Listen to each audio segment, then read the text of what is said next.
Hi there, and welcome to Tech Tips Tuesday. I figure that has a better ring to it than Quick Tips Tuesday, and usually I have multiple tips in a video, so it just kind of works out. And it just so happens that the very first video is about tips.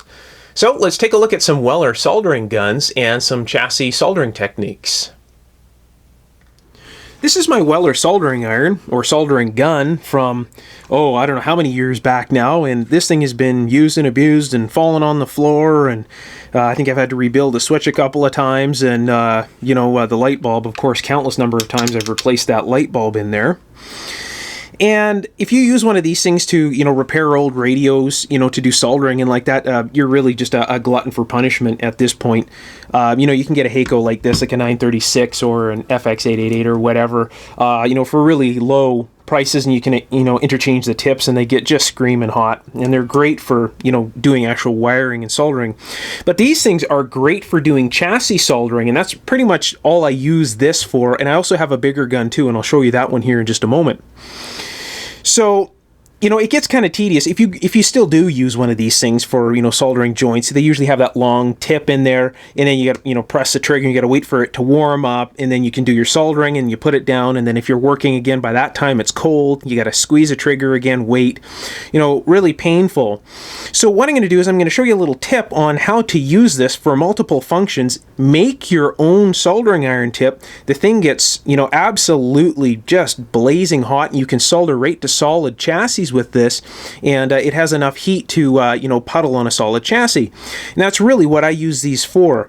Now, I know a lot of people, when they're working on radios, they'll cut and twist cut the lead off of the capacitor that's, say, soldered to a solid chassis, and then they'll just tie the new capacitor to the remaining lead, because their soldering iron like this just can't get hot enough to actually do any kind of chassis work. And even this gun here with the standard tip in it, it's a real pain to do the chassis work. So what I'm going to do is I'm going to get some wire, and I'll show you how to make a really quick tip for this thing. The thing's hot almost immediately when you squeeze the trigger, and it's pretty much good for everything. This is how I make my quick heating tip for this 140 watt Weller gun. So this is just a piece of number 14 copper wire, solid copper wire, and it's about 2.5 inches long. So what I do is I just put my finger in the center of the copper wire, and I just give it a bend like this. Now, it doesn't matter if it's absolutely perfect. If one side's a little longer than the other, no big deal. We'll just trim that off in the end. Then we take the two nuts from the end of the gun here, slide them on, of course with the thread side facing out. And then we take our plier and put a bit of a bend in the end, just like this, like that there, and like that. So now we have our bends in the copper. And what we do is just give it a bit of a pinch just to try and match this up so these will slide into the holes just a little bit better. So those little bends should protrude out of the holes on the side. And then what you want to do is just tighten the nuts up like this, and you'll notice that there's some copper protruding out of the side of the hole, and that's, you kind of want just a little bit protruding out, because when you tighten these down, sometimes it'll pull the copper in just a little bit, so you want a little bit protruding out. Once you've done that, you snug these nuts up with a wrench so that they're pretty tight, and then you can trim the excess copper off the ends here and file it if you're worried about cutting yourself. I've never really had a problem myself, but you can do that if that makes you more comfortable. And once these are nice and tight, you're ready to go. So what we're going to do next is a little bit of chassis soldering. I've got the tip in the iron, and I've snugged the nuts up pretty good. So they have to be fairly tight in order to make a really, really good connection. Now, with these things, you'll find that over time, of course, the copper is going to oxidize a little bit, and the connection, it might not get as hot. So all you do is you back the nut off and tighten the nut again. It's same thing goes for the standard tips in these things. You don't want to keep tightening and tightening and tightening them until, you wreck the threading in here. So just back them off and retighten these. Now, this is a piece of number 14 copper, and this will work very well for even just soldering normal solder joints in here. And I'll just give you an example of how quickly this thing heats up. All right, hopefully this is good in the shot here. Okay, on now. You can see the light bulb on. You see it is hot right away. and it's, you know, very, very hot right now. Now, if you cut yourself a whole bunch of, you know, 2.5-inch pieces of copper, you can have these things ready to go. Of course, this is going to erode just a little bit faster than a normal soldering iron tip because, you know, the actual heating element really is the soldering iron surface. But you still get quite a decent lifespan out of these, and if you use these things for soldering chassis like I do, you know, one tip will last quite a long time. So what I'll do is I'll show you just an example of how to solder onto a piece of, you know, an old junk chassis really is what this is. So this is a replacement you know, parts chassis for one of the radios that I purchased quite a while ago, and I'm sure somebody in here from just this angle of the shot will recognize what kind of a chassis this is, and if you do, you know, leave it in the comments. I'd love to hear from just this little small area if you can recognize this. Somebody's already been in here and done a whole bunch of work, I guess, to this thing before I bought it, but I've used some potentiometers out of it. I don't know if there's an empty hole here. I don't know, you can really see that in the shot. But yeah, a parts chassis, so I can, you know, use this to put solder blobs in. Now, one of the very first things you do is you sand the chassis. Just, you know, get some regular sandpaper 220 grit or something like that, and just sand it, and make, you know, take the oxidization and, you know, just the dirt and crud off of the chassis. Of course, the chassis has to be metal. You know, it's not going to solder if it's aluminum, right? So off the metal chassis, and then what I do is I use some RA type flux. All right, and or I believe the catalog number from MG Chemicals is 835-1L. I believe it is. It's the 1 liter size. Just let me grab the bottle over here and make sure. Yep, it's 835-1L, so it's the large 1 liter bottle. Very good stuff to have on hand. I use this for surface mount soldering too. And, you know, whenever you're working in a chassis like this for any kind of joint, if you just put a little dab of this on the joint before you apply solder, it just makes the soldering so much nicer. So this is an old ink bottle for a printer. So what I do is I just fill this little ink bottle and I have this thing kicking around, and I also have a little rubber cap for the top of this. You got to be very careful when you have these things sitting on the desk like that, because if you're not noticing, this is a really sharp thing. You don't want to poke yourself if you bend your head over or something like that. I've come very close to hurting myself with one of these bottles, so I always keep a rubber cap on it, and consciously keep this away from myself. So if you use one of these bottles, make sure that you do have the little rubber cap on it, or always keep it away, because you know what? Something like this could very easily take out an eye, or you could stab yourself in the temple or something like that when you're working on a bench or close to it. So you want to be very, very careful with any kind of a bottle like this.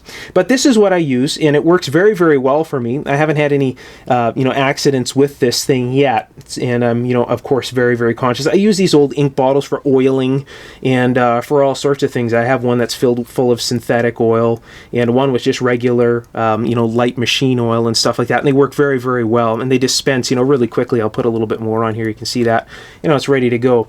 And again, if you're using this for surface mount soldering like I do underneath my microscope, very, very nice. You just tap the board and you can stick your 0603 or 0402 or 0805 part in it or whatever, and hold it with the tweezers and you're ready to go.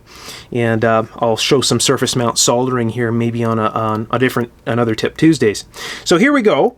So I've got some RA flux on the chassis, and I've got my soldering gun ready to go here. So I'll just show you how I do this. So we'll turn the gun on. All right. You can see it's already boiling the RA flux. All right. Now, a normal soldering iron would never be able to do this. Ever, ever, ever be able to do this.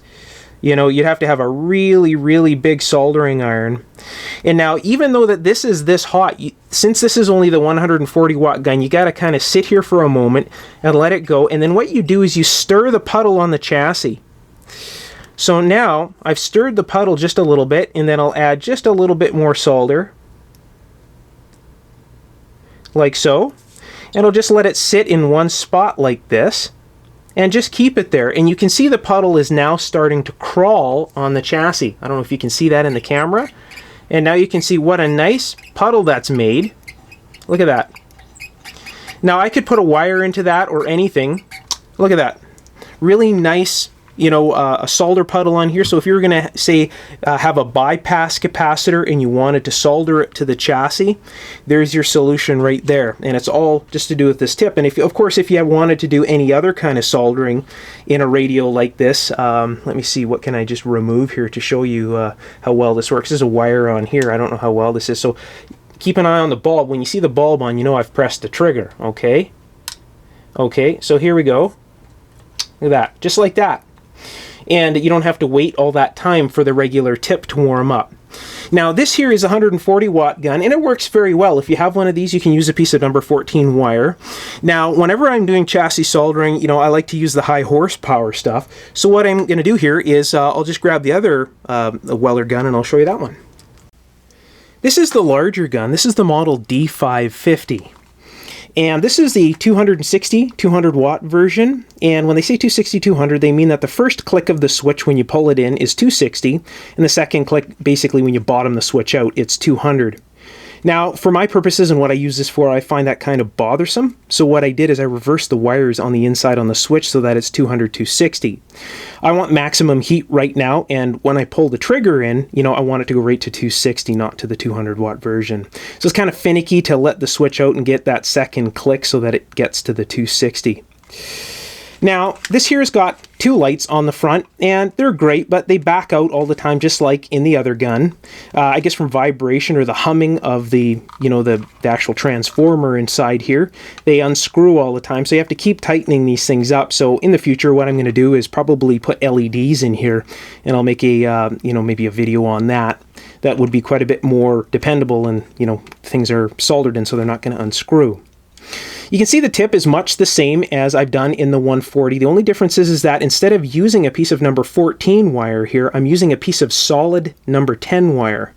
And that works very, very well in this. This gets hot right now and is just absolutely wonderful for chassis soldering, this one. You'll notice that if you want to go and buy a new gun like this, like the large ones, they have a sleeve on here. And I found that sleeve to be nothing but grief.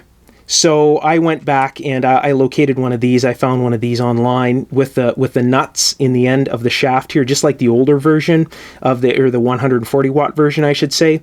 And it was great. And I got rid of the one that had the sleeves. They've got a sleeve and a screw that tightens down onto the actual tip that you put in, and the sleeves strip out all the time, I found, and I just got sick and tired of buying those things.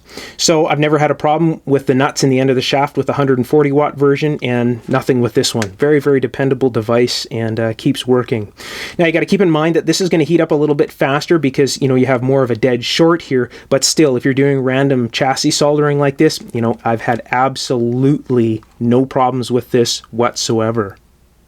So I'll give you an idea here on the chassis of how well this solders. I've got another fresh spot of chassis here, and I'm exposing more of the chassis so you radio guys might recognize this chassis.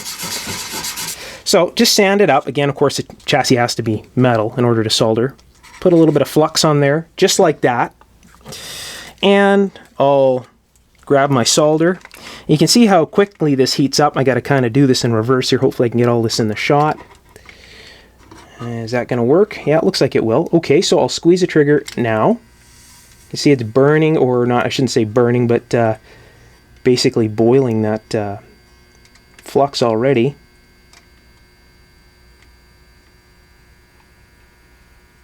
You can see how quickly that's consuming the solder. I'm doing this in reverse here, so it's kind of hard to do this. Getting this in the shot. Look at how quickly that puddles on a solid piece of steel.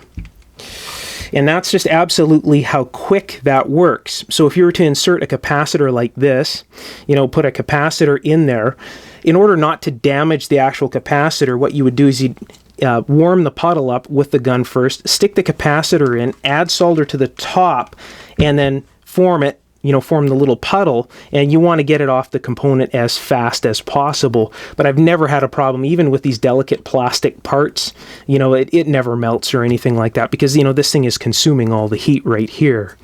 And works very, very well. And you don't have to do the pigtail thing anymore. I notice a lot of people, they cut the old capacitor off of the solder puddle and they pigtail the new one in, and it's got this little twist joint in there.